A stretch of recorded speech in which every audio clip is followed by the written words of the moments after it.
After 33 years they fired me, replaced me with a machine, and laughed behind my back like I didn't matter. What they didn't know was, I remembered everything. Every lie. Every cover-up. Every woman they erased. And while they celebrated my silence, I was already planning the storm.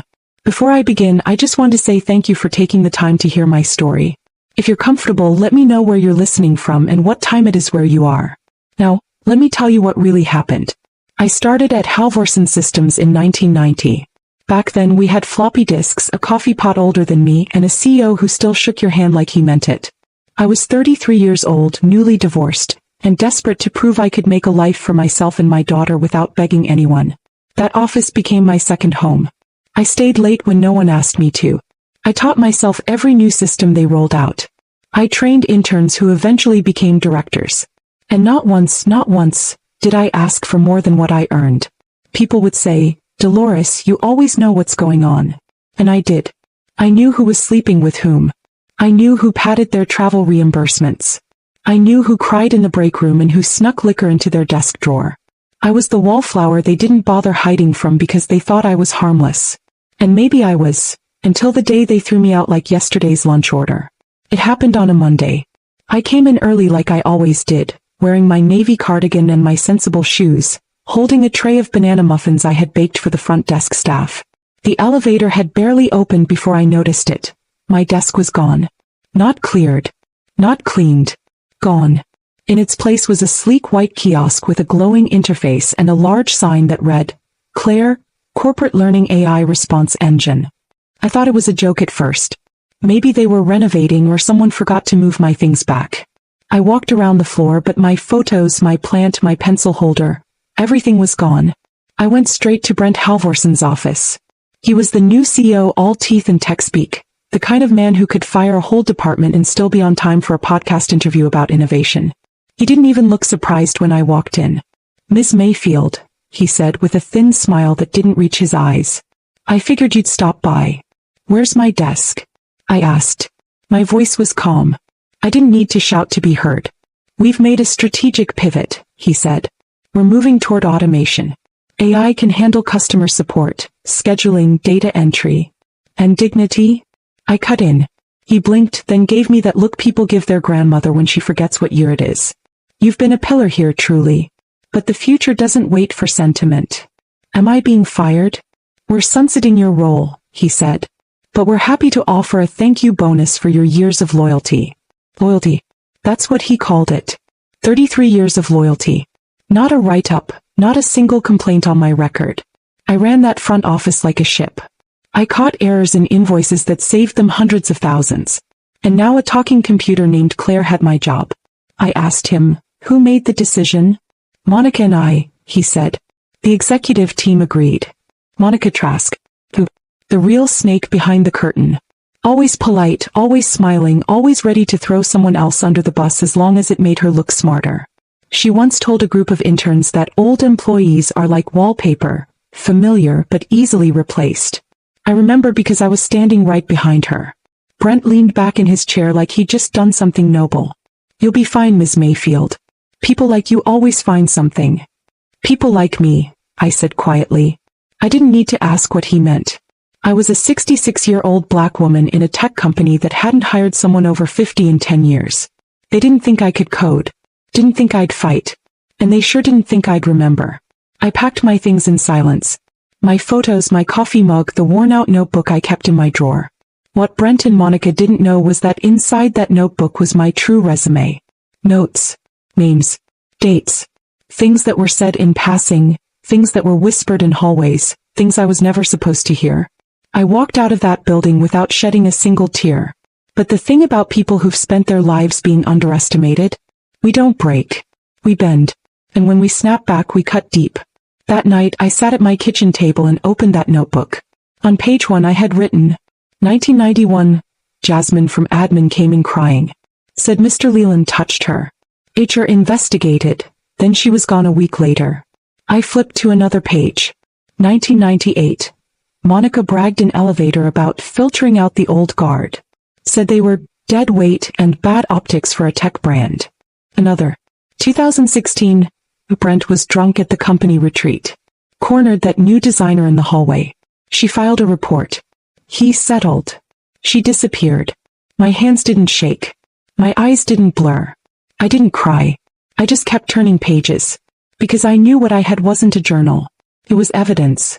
And if they thought firing me was the end of the story, they clearly hadn't read the first chapter. Took me 2 full days to read through that notebook from front to back. I didn't realize just how much I'd documented over the years. Some entries were just fragments. Someone crying in a stairwell, a whispered slur at a holiday party, a young intern who never came back after speaking up about something her manager did. I had always thought it was just my way of coping. Keeping notes gave me a sense of order, like I was still in control of something. But now I saw it for what it really was. A record. A ledger of what this company was built on. I made a pot of chicory coffee and took a deep breath before dialing Harriet Boone. She had been head of HR for 12 years before Monica bullied her into early retirement. She wasn't just my closest friend, she was the one person I trusted to remember everything the way I did. "Dolores," she said when she picked up. "Lord, it's been a minute. You all right?" "They fired me," I said. Silence. "Then, what?" "They said I've been replaced by an AI interface named Claire." She made a sound like she'd swallowed a curse. "Brent. And Monica." She sighed. "Of course. That woman's been scheming to erase anyone with a conscience since she got the corner office." "I need to talk to you," I said. "And not over the phone." I showed up at her house the next morning with my notebook, a fresh lemon pound cake and a bottle of sweet red wine. Harriet lived in a little brick bungalow on the east side, where the neighbors still waved and nobody rushed through conversations. We sat at her kitchen table just like we used to back when our daughters were young and our backs didn't ache. I told her everything. About Claire. About how Brent smiled when he let me go. About how Monica had the nerve to say nothing at all. Then I opened my notebook and let her read. She took her time, flipping slowly, her jaw tightening with each page. When she got to the entry about the Latina intern, Lucia, she stopped cold. "I remember her," Harriet said. "She came to me crying. Said her manager asked her to stay late and then tried to put his hands on her. I filed a report, then Monica took over. Next thing I knew, Lucia was gone." I nodded. "That's why I called you. You and I remember what they're hoping people forgot." Harriet stood, walked into her bedroom and came back with a locked metal file box. She opened it and laid out 3 folders, thick and heavy. Before they pushed me out, I backed up every complaint Monica tried to delete. I knew one day it'd come to this. Inside were formal grievances, most of them from women of color.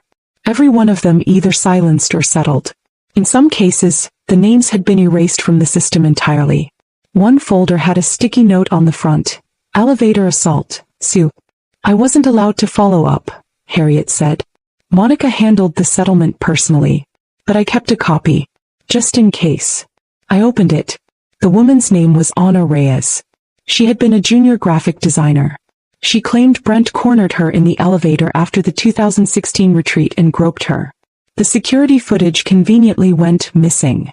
The legal team paid her $250,000 to sign an NDA. She quit, deleted her social media and disappeared. "This man is still running the company," I whispered. Harriet nodded. "And using an AI chatbot to auto-delete any new complaints. You think that thing doesn't know how to filter race-based keywords?" The rage that burned in my chest wasn't hot.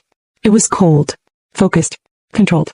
"I need someone who understands the tech side," I said. "Someone we can trust." Harriet tapped the table. "Jamal. From IT. He still works there. Quiet, smart. You mentored him back in the day, remember?" Of course I remembered. Jamal Carter. Always stayed late. Helped fix my email when the system changed. I used to slip him homemade cookies when his head was buried in a laptop. A good young man. I called him from Harriet's landline just in case. When he heard my voice he said, "Miss Mayfield. They said you retired." "I didn't retire. I got replaced by a robot." He paused. "I'm sorry. That's not right." "I know it's not right," I said. "And I think you do too." He agreed to meet us at a diner off Old National. It was quiet, full of retirees and gospel music playing softly in the background. When we showed him the files, his eyes widened. "I knew something was off," he said. "Since Claire was installed, I haven't seen a single harassment complaint. It's like They disappear before they even reach the HR system. Because they do, Harriet said. We have paper copies proving it. He took a shaky breath. Miss Mayfield, I found something last week. A debug log. It's hidden in the back end, but it tracks every deleted submission. There's dozens. Some from current employees. Some with evidence, screenshots, audio. You can get them? I asked. I can't download them without setting off flags, he said. But I can mirror the log and forward it to an external drive. I smiled for the first time all week. Then let's do it. He hesitated. If they find out. They won't, I said. Because I've spent 33 years learning how to stay invisible. That night I typed a name into my browser I hadn't typed in years. Raina Dubois. Award-winning investigative journalist. Known for taking down powerful men with clean suits and filthy closets. I drafted the message 3 times before hitting send. Subject: AI system being used to erase harassment complaints at Halvorson Systems. Body: my name is Dolores Mayfield. I worked at the company for 33 years. I have evidence of a cover-up involving racial discrimination, sexual harassment and data manipulation. I'm ready to talk. 15 minutes later she replied. 2 words. Prove it. I smiled. I intended to. They didn't recognize me when I came back. Not Monica, not Brent, not even the ones I trained. I wore a curly gray wig, oversized glasses, and an old janitorial uniform I borrowed from Harriet's cousin who worked cleaning commercial offices. I walked with a limp and pushed a mop bucket like I had a bad hip. Nobody looked at me twice. In that building, if you weren't in a blazer or heels, you didn't exist. That's how I knew they never saw me to begin with.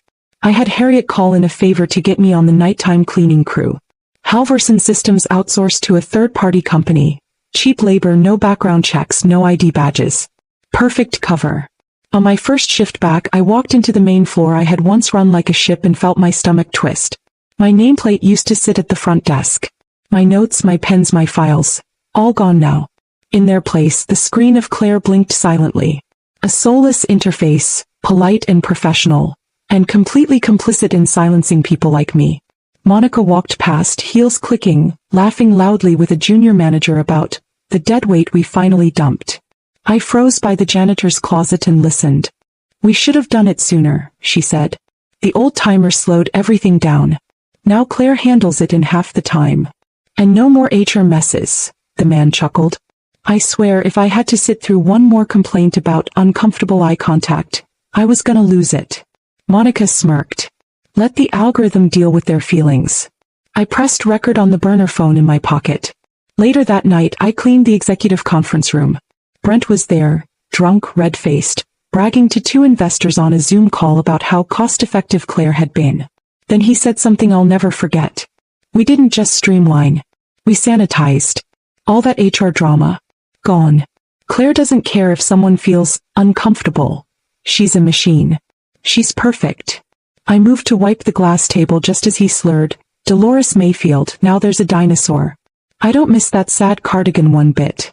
I gripped the rag tighter and turned my back to him, recording the whole thing. That was the 3rd time that night I heard my name like a joke. Like an afterthought. Like 33 years meant nothing more than a smirk and a tech upgrade. The next day I met Jamal in the parking lot. He looked nervous, eyes darting, lips tight. You all right, baby? I asked. He shook his head. I got the logs. Every deleted complaint. Audio, text, screenshots. There's stuff in there, Miss Mayfield. Stuff you wouldn't believe. Try me. He pulled out a flash drive. One of the deleted files was from 2 months ago. A new hire named Tasha. She said her manager followed her into the bathroom during lunch. She submitted audio. He told her if she wanted to keep her job, she had to relax a little. The system flagged it as a threat, but Claire deleted it before it even hit HR. Where is she now? She quit. Sent a group email saying she didn't feel safe. Monica called her unstable. I clenched my teeth. She's not unstable. She's just not quiet. Jamal nodded. There's more. One log shows Brent's calendar entries. He was meeting women late at night. One of them tried to cancel. He marked her as non-compliant. I closed my eyes for a second. The anger inside me wasn't hot. It was sharp. Controlled. Does Raina have this yet? I asked. Not yet. I was waiting on your word. Send it, I said. Tonight. That evening I met Raina in person for the first time. She had a sharp jawline, a silk headscarf, and a stare that cut straight through you. We sat in a quiet booth at a soul food spot on the west side. I brought a folder. She brought a recorder. I'm not just looking for a quote, she said. If we run this, we burn the house down. Good, I said. Because I'm not handing you sparks. I'm handing you gasoline. I showed her my notebook. Harriet's files. Jamal's logs. Audio of Monica mocking harassment survivors. Brent laughing about scrubbing the culture. The entire digital trail of deleted pain. She sat in silence for a long time, flipping through the evidence. Then she said, I've covered senators. Fortune 500s. But this is rot in plain sight. What do you need from me?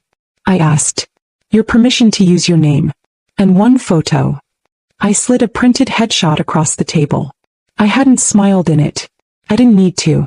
My name is Dolores Mayfield, I said. I worked at Halvorson Systems for 33 years. They fired me without warning, replaced me with an algorithm, and erased the women who came to me for help. You tell them I'm not gone. I'm just getting started.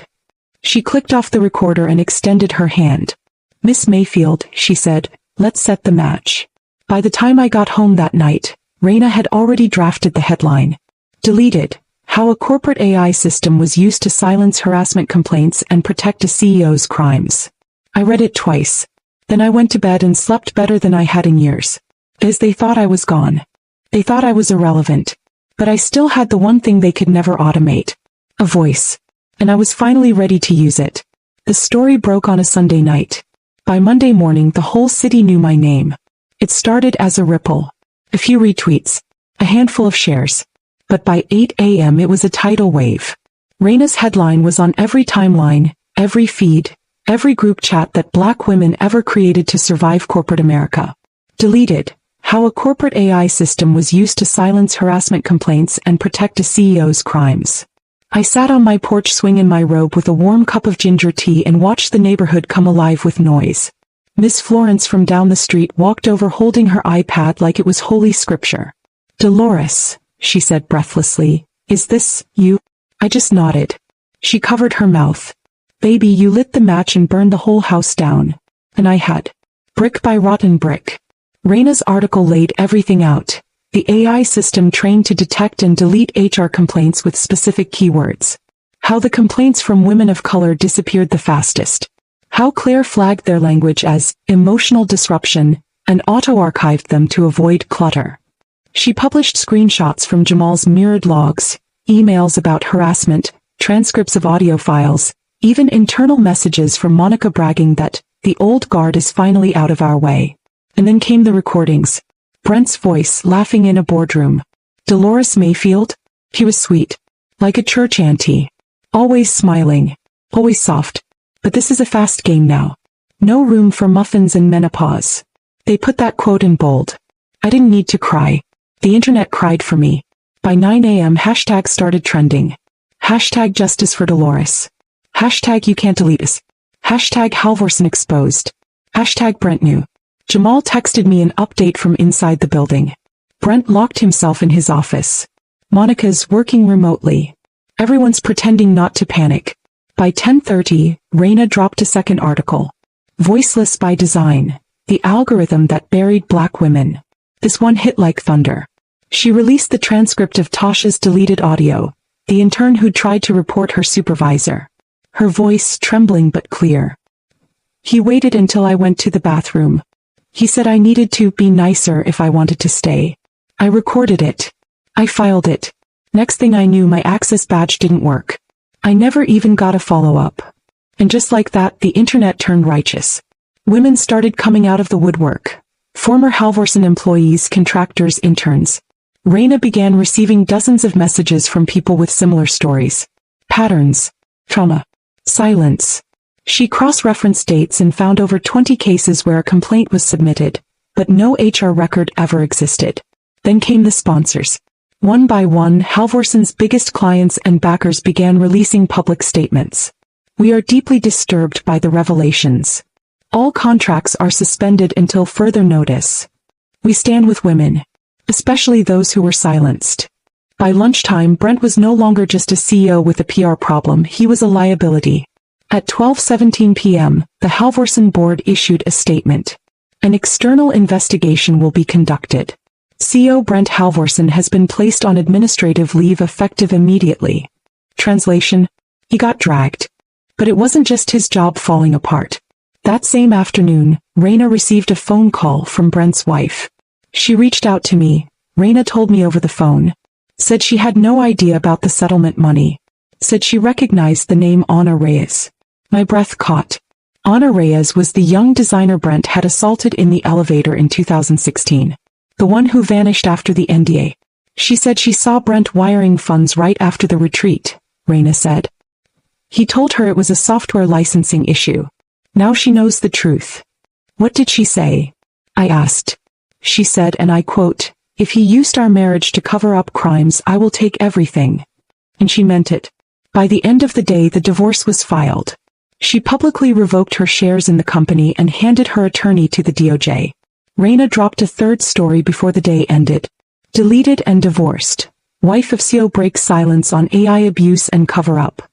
It included documents proving Brent had used company funds to pay off multiple harassment settlements. His wife claimed she was duped into complicity and vowed to cooperate fully with authorities. That was the final crack in the dam. The Equal Employment Opportunity Commission issued a formal letter of investigation. Then the Department of Labor. Then the DOJ. Jamal texted me a photo of Brent leaving the office with a cardboard box. Caption: he packed the AI tablet too. Guess he needed someone to talk to. I laughed out loud. Harriet called me later that evening. You watching Channel 7? I turned it on. The anchor was reading quotes from Raina's reports. They were showing a side-by-side of Brent's public apology and the growing number of women coming forward. One woman crying on camera said, "Dolores stood up for us. She did what the system was designed to prevent." She remembered. My chest swelled, not with pride but with relief. For years I'd felt like a whisper in a storm. Now the storm was mine. And Monica? She didn't come into work the next day. Word was she flew to Miami on a sabbatical. Someone leaked an internal email where she told Brent, "Let the old woman have her moment. It'll blow over." It didn't. By the end of the week, Raina's fourth article had gone viral. The blueprint: how one woman's notes took down an empire. That's when people really started talking. I got interview requests from major networks. Offers to write a book. An HBCU invited me to speak at their next commencement. I said no to all of it. I didn't need the spotlight. The truth was enough. For the first time in 33 years I didn't feel invisible. Because I didn't just expose them. I reminded the world what they tried to erase. And this was only the beginning. By Friday morning, Halvorsen Systems was a ghost ship. The signs still hung above the main doors, but nobody walked through them with pride anymore. The parking lot was half empty. The lobby silent. You could almost hear the echo of the lies peeling off the walls. I watched it all on the morning news while I buttered my toast. The anchors didn't even try to hide their tone anymore. The scandal had become too big to tiptoe around. Massive fallout at Halvorsen Systems. Former CEO faces potential federal charges. Employees speak out about racism and retaliation. They played clips from Raina's coverage. Images of Brent scowling behind sunglasses. Monica dodging cameras outside a luxury condo. I sipped my coffee and took it all in like it was my Sunday paper. But it wasn't just news now. It was history. Jamal called me that afternoon, breathless. "Miss Mayfield, it's done. They're shutting down the Claire system." I paused. "They're what?" Recalled. "The whole project. Public pressure got too loud. Plus Raina's latest article proved the AI was intentionally trained to suppress harassment data. They're calling it the most unethical deployment of corporate AI in history." I closed my eyes and exhaled. It wasn't just that they fired me. It was that they replaced me with a machine designed to bury people like me. And now that machine was going in the trash, right where they thought I belonged. "Good," I said. That thing never could run the front desk like I did anyway. But the real gut punch didn't come from the DOJ or the stock crash or the lawsuits piling up like junk mail. It came from Raina's fourth article, her masterpiece. The blueprint: how one black woman took down a corporate empire with a notebook and her memory. It wasn't just journalism. It was scripture. She wrote about my time in the building, my patience, my silence, my notebook. She described how I documented abuse in real time while they promoted the predators. She framed every entry I'd scribbled as a brick in the foundation of justice. Then came the kicker. She published an annotated list of 26 names. 26 women. Each one had filed a complaint that was buried. Each one left the company in silence. Some were interns. Others were senior analysts. All of them disappeared under the same cloud. Discredited, disbelieved, deleted. Raina found 18 of them. Interviewed 11. 5 of them agreed to go on the record. One said, "Dolores was the only one who believed me.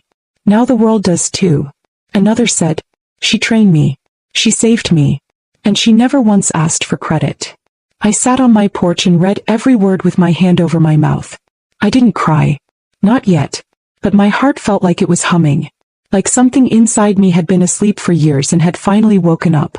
Later that night, Raina messaged me directly. "Turn on Channel 9. So I did. There was a live congressional hearing. Topic: corporate AI ethics and discrimination. They were citing my case. Senators reading my name into the record. Quoting my testimony. Holding up a printed image of my notebook like it was evidence from a landmark case. I wasn't even watching TV anymore. I was watching impact. Real, national, generational impact. And Brent was now under federal investigation. Fraud. Civil rights violations. Retaliation. His wife had already spoken to the feds. She gave them everything: emails, receipts, calendars. She even handed over the burner phone he used to communicate with Monica. Monica, disgraced. The board cut ties. They issued a statement calling her a rogue executive. She responded by filing her own lawsuit, blaming Brent. They were both drowning now, clawing at each other to stay afloat. Raina called me the next day. "There's one more thing," she said. "Oh. There's going to be a documentary," she said. "And a book deal. They want to use your name. They want you to narrate the intro." I shook my head gently. "I'm not looking for fame, Raina." "I know," she said. "But your story is giving other women a spine." I went quiet. Because the truth is, I never wanted any of this. Not the headlines. Not the interviews. Not the virality. All I ever wanted was for someone to look me in the eye and say, "You were right. You were never invisible. You were never wrong." That night I visited Massey Hall. It's a women's career center on the South Side. They offer free resume coaching, tech classes, job placement for women of color. I'd volunteered there before, but now it felt different. When I walked in, there was a new plaque on the wall. The Dolores Mayfield Tech Empowerment Lab. I stood frozen. A group of young women were inside learning Python code, editing resumes, laughing together. Jamal stood at the front, smiling like he belonged there. One of the girls saw me in the doorway. She gasped. "Wait, are you?" I nodded. She walked up slowly like I was made of glass. "You're the reason I know I belong here." I smiled. "No, baby. You belong here because you're ready to take your place." I just cleared the path. He hugged me. Tight. Warm. Unapologetic. That night I walked home under a quiet sky. My feet ached. My knees were stiff. But my back was straight. I didn't just bring down a company. I built something stronger in its place. And I wasn't done yet. I never imagined my name would be written into a congressional hearing. I didn't expect to see my face on a slideshow next to words like systemic bias, algorithmic discrimination, and landmark case. I was just trying to hold on to my job. Trying to stay useful. Trying not to disappear in a world that moves faster than memory. But here I was. Dolores Mayfield. The woman they tried to delete. The woman who wrote everything down. Strange watching people say your name with reverence after spending decades being overlooked. Even stranger when they say it in headlines on panels in classrooms. I used to hand out muffins to interns. Now professors are assigning essays about me. I didn't ask for any of it. All I wanted was the truth to matter. And now it finally does. Brent Halvorson is finished. The DOJ charged him with obstruction of justice, retaliation, and misuse of corporate funds to cover up sexual harassment. His wife divorced him, took half of everything, and started a nonprofit for survivors of workplace abuse. The AI system, Claire, was not only shut down, it became the centerpiece of a national debate. Tech companies are now required to submit their HR automation models for bias testing. Raina's article sparked a full legislative proposal called the Mayfield Disclosure Act. They say it might pass next session. And Monica, she tried to flip on Brent. Claimed she was pressured into the cover-up.